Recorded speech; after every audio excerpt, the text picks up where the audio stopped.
नमस्कार दोस्तों, Ikigai book summary में आपका स्वागत है। इकिगाई क्या है, कैसे अपने इकिगाई को ढूंढा जाए। इकिगाई किताब की हिंदी समरी में इन सवालों के जवाब और लंबी, खुशहाल और स्वस्थ जिंदगी जीने का जैपनीज सीक्रेट के बारे में बताया गया है।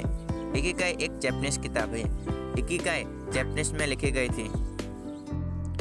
ये इकिगाई बुक समरी सुनने पर आप जान पाएंगे कि कैसे हिरोशिमा और नागासाकी में परमाणु बम पड़ने के बावजूद जब जापान पूरी तरह से सदमे में था और दुनिया से पिछड़ चुका था, जापान के बारे में तब कहा जाता था कि जापान दुनिया में हमेशा गरीब और पिछड़ा ही रहेगा। लेकिन बिना किसी प्राकृतिक संसाधन के जापान आज एशिया महाद्वीप का इकलौता विकसित देश है जो अपनी टेक्नोलॉजी के दम पर अमेरिका जैसे विश्व शक्ति को टक्कर देता है। जापानियों के अनुसार हर व्यक्ति की एक इकिगाई होती है। इकिगाई शब्द का जापानी भाषा में अर्थ है सुबह उठने का कारण। इसे जीवन का उद्देश्य या जीवन का आनंद लेने का कारण भी कहा जाता है। दोस्तों, जापानीज लोगों ने वो कर दिखाया जो शायद ही कोई कर पाता। दुनिया भर में आज जापान के लोगों की जीवन शैली, उनकी लंबी और हैप्पी लाइफ के चर्चे चलते रहते हैं। दोस्तों, life purpose Ikigai book summary में हम बात करेंगे एक खास जापानीज रहस्य जिसके जरिए आज जापानीज और जापान के लोगों के सबसे समृद्ध देश में गिने जाने जाता है। Number 1, what is passion. Number 2, what is profession. Number 3, what is vocation. Number 4, what is mission. Number 5, Ikigai. Number 6, why we should read this book. Number 7, how to find your Ikigai. Number 8, Japanese लोगों का लंबे happy life और स्वस्थ जीवन का राज।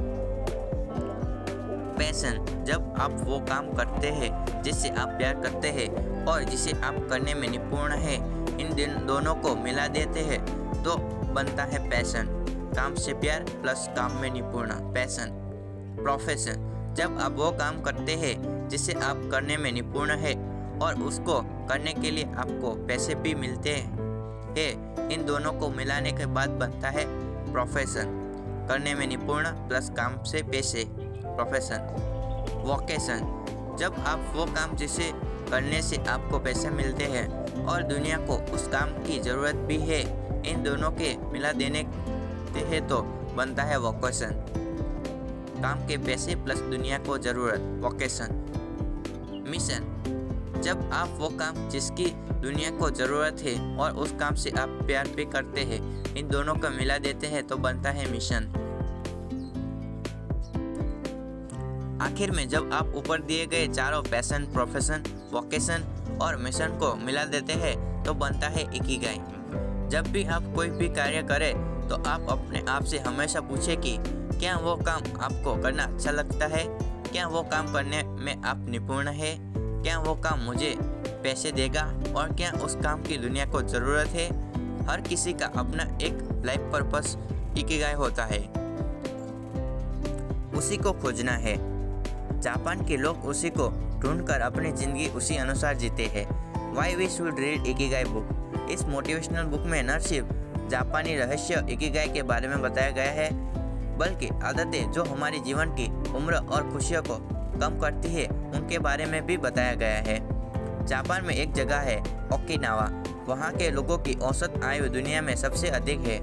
आखिर ऐसी क्या खास बात है वहाँ के लोगों की जो वो इस समय भी 90 सालों तक खुशहाल और स्वस्थ जीवन बिताते हैं। इकिगाई बुक में बताया गया है कि तनाव लंबी खुशहाल जिंदगी का दुश्मन कैसे है, अपने काम में फोकस कैसे करें, साथ ही सबसे महत्वपूर्ण चीज़ हमें क्यों कठिन काम को चुनना चाहिए और एक समय में क्यों ही एक ही काम करना चाहिए।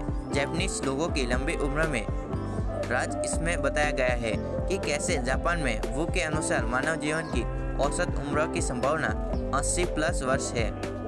संक्षेप में कहा जाए तो अपने गोल को समय पर पाने के लिए लंबी और happy life, quality of life, fulfilling life, happy life जीने के लिए अगर कोई किताब हमें बताती है तो वो है इकिगाई। अपने इकिगाई को कैसे ढूंढें? अपने इकिगाई को ढूंढने के लिए सबसे ज़रूरी चीज़ यही है कि हमें ऊपर दी गई 4 बातों को पता होना चाहिए। हमें सबसे पहले अपना पैशन यानी हमारी किस में रुचि है वो निश्चित करना होगा।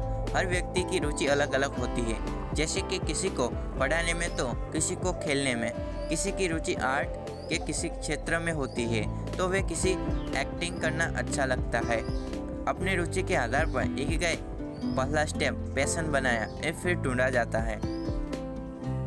इसके बाद अगले कदम में अपने पैशन को अपने प्रोफेशन में बदलना होता है। जैसे यदि आप पैशन एक्टिंग करना है तो उसे प्रोफेशन भी बनाया जा सकता है, जहां से हमें पैसे कमा सकते हैं।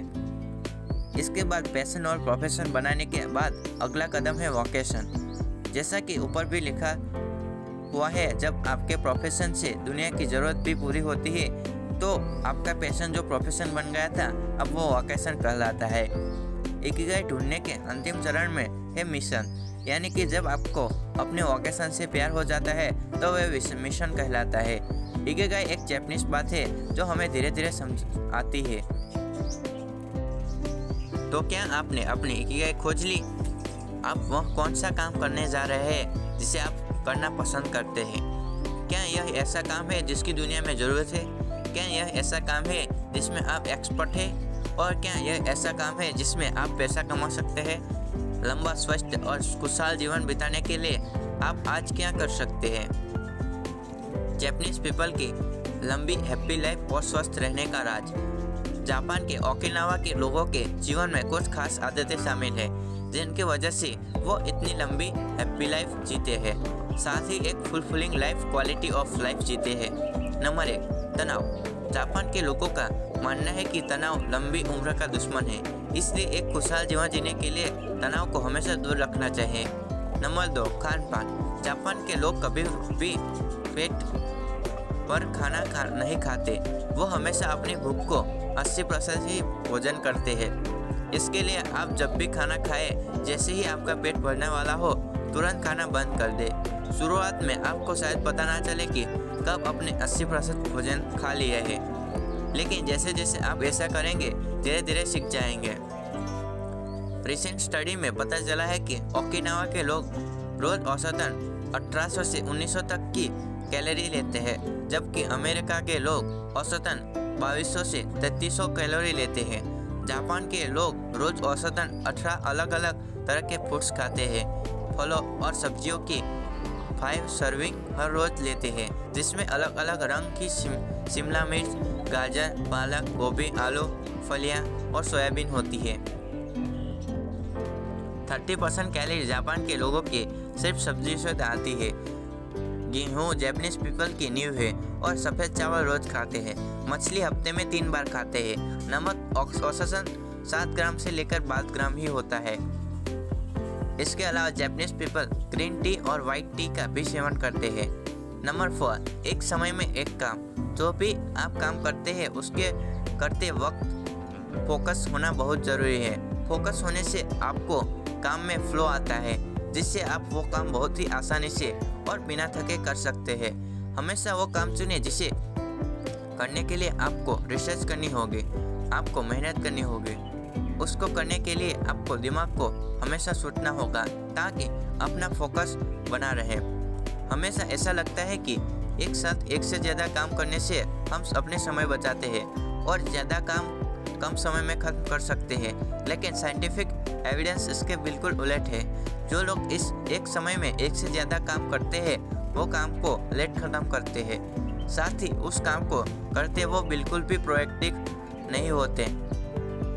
इन तीनों आदतों के अलावा जापान के ओकिनावा के लोग और भी कई अच्छी आदतों को अपनाते हैं, जैसे वॉकिंग, इलेक्ट्रॉनिक डिवाइस का कम यूज़, जल्दी सोना और एक पर्याप्त नींद लेकर सुबह जल्दी उठना। Thank you for watching this book summary.